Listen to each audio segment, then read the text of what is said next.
Hmm. Hello, everyone. Welcome to the 2024 Industry Trends Survey. I'm Heather Mahalik Barnhart, and I have Jared Barnhart here with me. We apologize that we had some illness. You can hear it probably in both of our voices as we're speaking last week, but we wanted to take a time to go through the survey with all of you. I'm going to share my screen now so you will actually see the survey.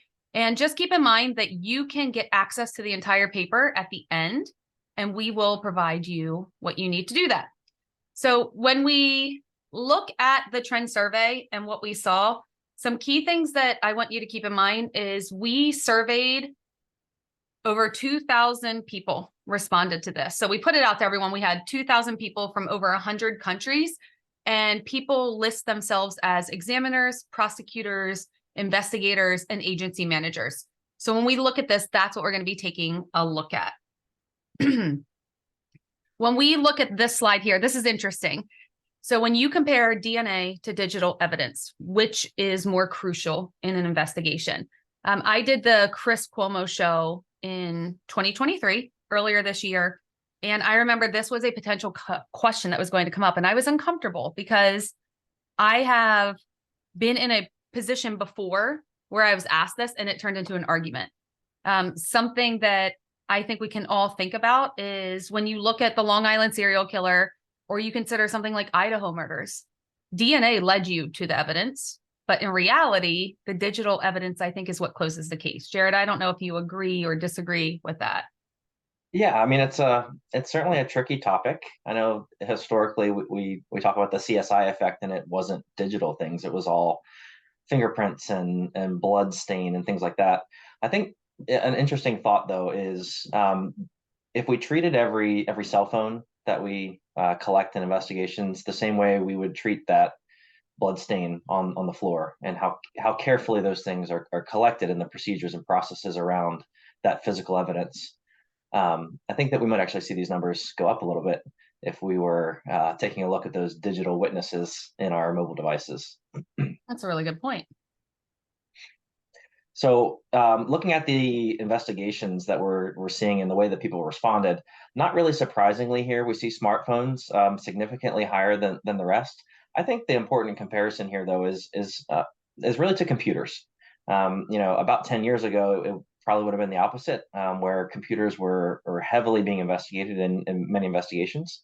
But feature phones is something to definitely keep an eye on. And CCTV, I think that's one of those. It's like good to have, great to have if you're in a place that's populated well enough that has cameras everywhere. But just a lot of places in this world don't have cameras everywhere. And unfortunately, when a crime happens, you are relying on whatever you can find, and it's not going to be the camera on the corner. So not surprised to see smartphones still sort of blowing everything out. And it really just begs the question of where are your resources being spent, and your time and your training. It needs to, I guess, start to trend in this direction. Now, as we look at not just the sources, which were the smartphones, but sort of within some of the other sources that we might see and some of the data within the smartphones, we see cryptocurrency up 100%. Again, becoming far more popular. Not too long ago, it was sort of a, I don't know, a rare thing. Only some people were into it. Now it's prevalent. It's discussed very openly. ATMs in many convenience stores, gas stations, and I would argue that in law enforcement, if you say that you haven't encountered cryptocurrency, it's just because you're not really sure what it is or where it is. It's not that it's not on the devices that you're collecting. So I think that we're going to see a big focus in 24 on hitting a lot more of these sort of financial applications and the way money's moving around. The historical, like one whole Bitcoin in this big dollar amount is not really what we're seeing now. We're seeing small transactions, just a couple dollars being transferred via different cryptocurrencies. So we're definitely going to see that continue to increase. Cars, super interesting. Now pretty much every new car has the potential to be a cellular uh, phone number, collecting records, providing Wi-Fi to kids with iPads in the back seat, all that fun stuff. But with that comes records and the digital footprint. And the wearables, again, we're seeing an increase on all these things, but wearables are just a beautiful thing for us doing digital forensics. It's great if more people are wearing them because it's making our data sets far more rich, so that we can really dig into heart rates and steps and all those things. All the good stuff. Now, number one biggest challenge for examiners, Heather, what do you think? Okay. And this is where it's hard because we know the answers. And I remember asking, should we say what the answer is or what we think? From my experience and people that come to me with questions, it's not having the proper tools to get you the extraction you need. That is my guess on what our biggest issue is. What's yours? Yeah, so I'm seeing a significant movement in getting data, whether it's the best data or not, I'm not sure. But people finding ways to collect data, but then not having time and resources to actually analyze it and intelligently make the next step with it. So I'm gonna go with that. Sort of the volume of devices and the volume of data from devices, and not having the manpower or time to really intelligently work that much data. All right, let's do this like Family Feud survey says. Not surprisingly, you win. So yeah, accessing devices. 6 out of 10 devices are locked from the people that responded. And I'm not sure that we can necessarily fix this in 2024, but it's certainly something to pay attention to. I would argue that if we could educate those doing the collections a little bit better, make sure that we preserve the state the devices are in when we first get our hands on them, we could hopefully bring this number down a little bit just so that you see fewer locked devices. But that access battle is certainly not going away next year. So just again, prepare to have locked devices and realize that you're going to have that extra resource to access the good data. And Jared, that's a good point. I know I worked in a lab for almost 6 years where data extractions happened somewhere else and it was sent to me. So it was up to me and our division to train people on how to do it. So if you don't know how to do it, you're not going to get it. Right. All right. We're going to do the number 2 biggest challenge examiners face. So this is going to be encrypted applications. Now, if you have heard my Tip Tuesdays, if you've heard any of us present, you hear us say all the time, you need full file system.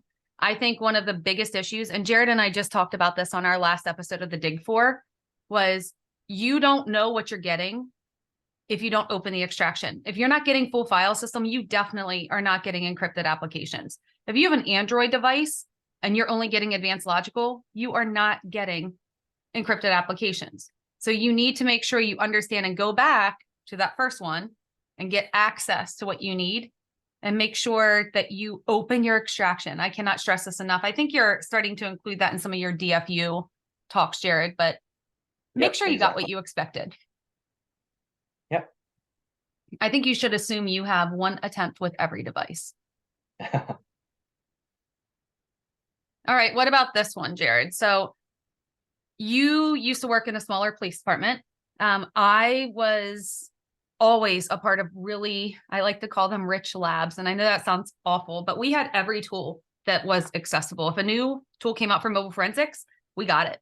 And not only did we get it, we would get training on it. So we had all the things. So we got access. We were very lucky that we were able to do a lot of the things. And on some things that we didn't, I can talk about what we didn't. But what did you do in these situations? Yeah, so interestingly for me, the little police agency that I was at was sort of like the tip of the spear for digital forensics in the region that I was in. So a lot of people would actually rely on us for this. But if we encountered a lock device, then there was no real option. It was UFED or nothing. And just a lot of devices were put to the side to say, I can't access this device, and move on with the investigation, focus on records or something else that you could get another data source. But normally that would be the stopping point, which, fortunately now we have some other options like Premium to at least give us a chance to get into these devices. And then what about the larger agency thing? So did you have access to a larger agency? Yeah, so yes and no. And some of those larger federal agencies are always sort of there on standby. But if you think about servicing the communities that you work in, they're not going to, come around and help with every investigation that hits your desk. And that's really the truth of what this looks like. Is if I have to rely on someone else, then I'm probably not going to work every case as best as I could if I had the solution for myself. Also, what we see is smaller agencies that have to rely on the large agencies. Essentially, what we end up creating is another backlog. That large agency is helping everyone, and therefore they start to extend their backlog even more. So it's certainly a problem. It's nice. I remember a few cases here this year. Some of the bigger, more like, I don't know, newsworthy cases, unfortunately, where people did reach out to a local Fed agency and get those resources really quickly. So, certainly it's great to have those practices in place. But one problem sort of creates another, I think, in this realm. Yeah. And I will say, people that used to call me, I felt like it was always the phone a friend situation. And it Yeah. was, do we have availability? Are we using it currently? Is there something we can loan? Are they even allowed to bring the devices into the lab that I work? So there were a lot of hurdles to clear. Right. But yeah, it creates a big backlog. Yeah. So I guess not really surprisingly, we see 7% of locked devices from investigations just get put to the side. Um, Not able to do anything with them. I'm not really sure what the other answer is. If it's locked and you don't have the resources to have premium, then putting it to the side is really the only option. You go to those other sources and just hope that the investigation continues to move forward. Otherwise, And I think some agencies are lucky enough that they can sit on the evidence. I know in investigations I worked, you have to give it right back. Like there was yeah, it was now or never, or it was a time critical type of situation. So I truly have never worked in a lab where it's like, let's reach out to Celebrate and see if they can add this in for us. It doesn't exist today. Do it on your own or figure it out. yeah. And I've also heard of some places that are organized enough to coordinate that this device is locked for now. I'm going to place it to the side, put it on the spreadsheet, and Mhm. know that when a release comes out later, I can come back and work it. But I also know that most places are not that organized and strategic with their process. I love that you said put it on a spreadsheet. We would put it on the whiteboard. Hope no one erases it. Very, very scary. Okay, so let's talk about another huge issue. And this also came up in our 2023 Dig 4, but the workload is out of control and it is going to get worse. The amount of devices per case, the amount of data per case. So when you look at how agencies are handling this, we're struggling to keep up. Something that when I took this new role at Celebrate, I really wanted to focus on putting people who are behind the keyboard back at home, like get them out from behind the keyboard. But how do we do that when we have all of this data? You can see the stats here that the backlog is getting worse, the amounts of data is increasing, and it's not helpful at all. Yeah, and your last one there said, half the examiners say overtime is increased. That's time away from family, but it's also more expensive hours spent for the agency. And then we see more than half of our agency managers say that people aren't sufficiently trained. And 4 out of 10 say they don't have the tools they need. So again, we're always sort of boiling down to resources and strategy. And unfortunately, these numbers set us up for some difficult times. And so I mentioned in a user forum this week to one of the decision makers. I said, if you had a series of carjackings and it was just nonstop carjackings, you would surely divert resources and make sure that you handled the carjackings specifically. And he sort of nodded his head. I said, but with this guy sitting here in front of you that is working cell phones, it says that he's had a 500% increase in the last 5 years. You didn't create 5 more of him, did you? And he sort of nodded his head like, no, I didn't. I'm like, well, that's creating a Yeah. problem. So Major problem. And then to make it worse, so you get all this data, all these devices, and we live on our phones. Like if you think about your phone, we're constantly messaging, taking pictures, the videos, the locations, the things that aren't even in your face that you have to actually dig into the evidence for. It's extremely overwhelming and it's going to get worse because everyone has these devices and we rely on them so heavily. Yeah, and we're even getting younger with that, right? Like, Mhm. however many years ago, the smartphones were sort of a middle ground usage, but now we have such young people and older people all becoming more familiar, so that just the number of devices Yeah. is huge.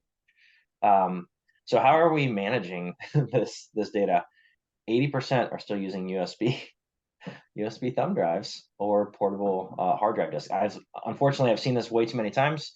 Sort of a stack of hard drive disks on a desk, and then the planning is, well, when one gets full, we just use the next one, and the stack is sort of our history of collections. Like There's one. this. There's one. That is one. Um, you know,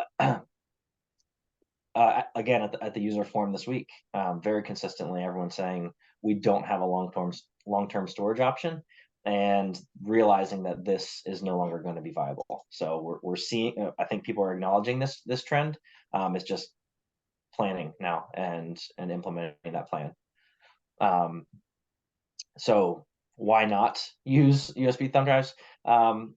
Some agencies are spending a ton of money there. I know that this was always a discussion for us. It was, you have to provide this huge piece of data to the prosecution, to defense. Well, who's paying for all this storage? And we'd say, well, the state's attorney needs to pay for their disk, and the defense needs to pay for their disk. And at the end of the day, if they didn't have the resources in their budget to pay for these things, you're still obligated to provide discovery. So guess what? You, as a police department, were set, spending the money, buying these things, and then handing them over. Um, we had some laughs this week about, our Blu-ray discs almost really gone forever, but still people are talking about burning things on the Blu-ray discs.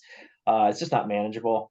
But they're expensive, and also they're very able to be lost. The amount of times that an examiner has had someone come back to them and say, "Hey, could you make me another copy of that thing?" It wouldn't fly for any other type of evidence, and it shouldn't for digital evidence either. And even think about the fragmentation. So a good example was our CTF with Abe Rudder's device, and we tried to fragment it out to make the download smaller. No one could put it back together. So imagine trying to put all this, it's a mess. Yeah. Absolute disaster.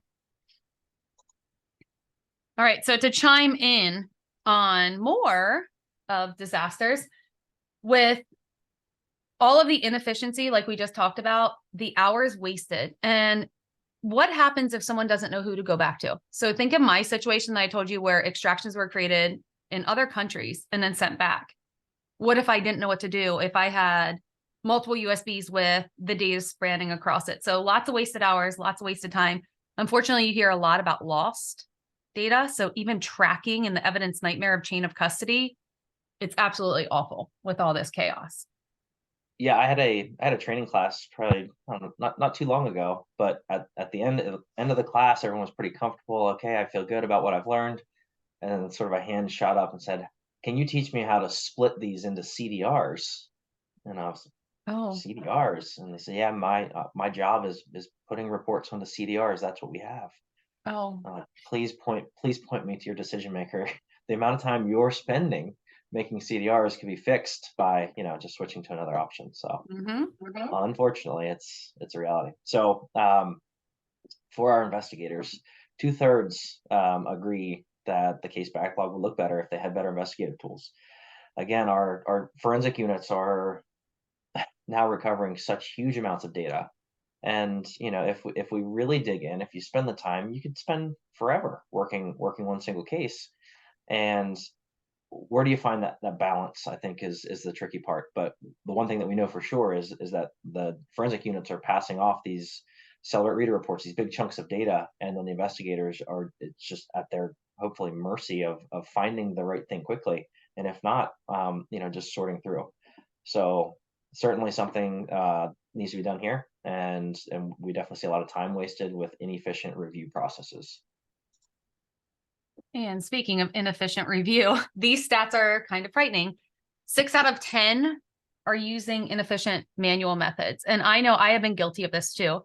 And I think a lot of my guilt was either poor guidance on what the investigation was about, or not being trained how to use my tools that I was using at the time. But I think we need better triage approaches, because everyone is wasting so many hours doing this.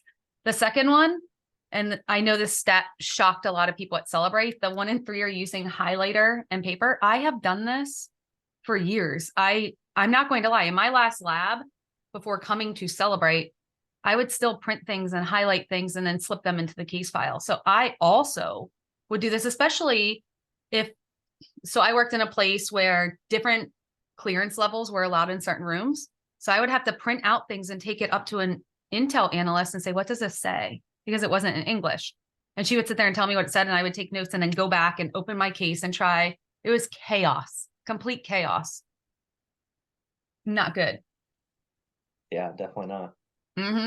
So in this inefficiency, when you talk about the time to analyze, think about what I just said with printing a report and taking it. There's also a lot of issues with carrying evidence around that could be classified, or intelligence reports and things like that.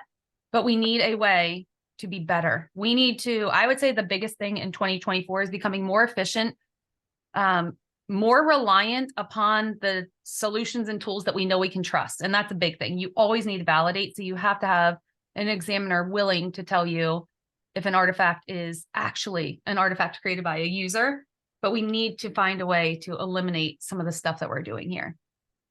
Yeah. Also, as we look at even the picture on the slide here, these teams of investigators that we know we have within police departments and the way they work.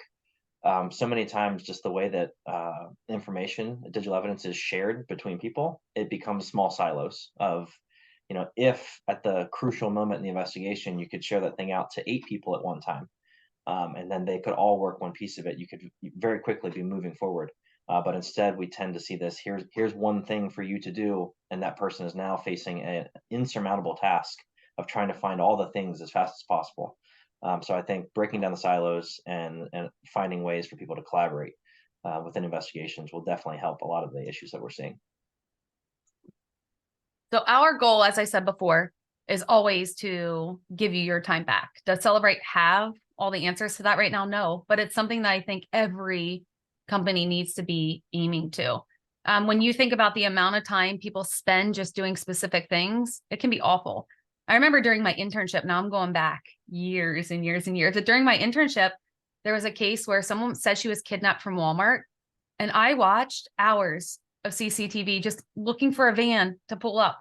And then she changed her story after I spent like 3 days looking at videos saying, never mind, it was from the Chinese restaurant down the street. And I'm like, you got to be kidding me. But we all do this. We review things and we get stuck in these loops. We need better solutions to handle these things.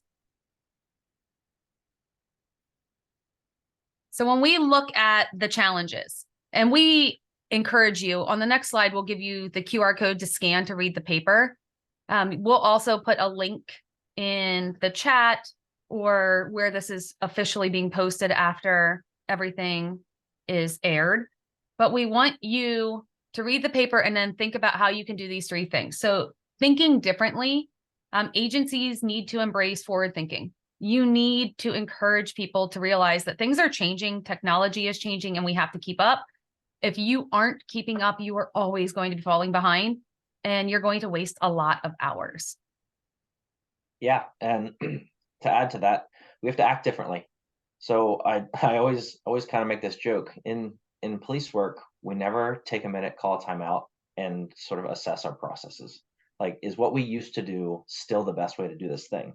Because crime doesn't stop. The work never stops. You never get a day that's just quiet and like, hey, this is our planning day, we're going to mark that down the calendar. No, that's when everything will blow up in your face. But actually taking the time to make plans and to assess your workflows and make sure that what you have in place is the most efficient way to do it. Because at the end of the day, if you're able to save, like half of one person's manpower in time, you're freeing up money. You're solving more cases. You're doing so many things, and that comes down to how you ultimately invest. So it's always sort of this balance of, do I need more people, or do I need better solutions for the people that I have so that they work more efficiently? I think it's a lot of times you're at that threshold of a little bit of both, right? Of now we have this 1-person unit or this 2-person unit, and they're so overloaded. Maybe they need a 3rd person, but then more than likely, if you took a nice hard look at their processes, you would see that they need a better way to review digital evidence, or they need a faster way, instead of making disks, copies of everything multiple times in a day, something that quickly does that for you.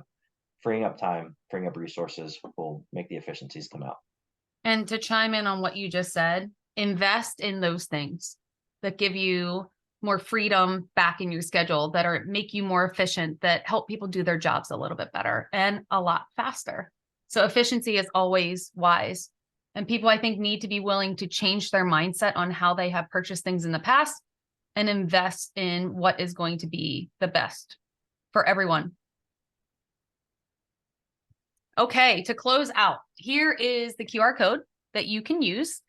This will give you access to the entire trend survey, the entire white paper. There are other ones that are going to be released for different divisions that you may work in. So if you're more corporate versus law enforcement, keep your eye out for those.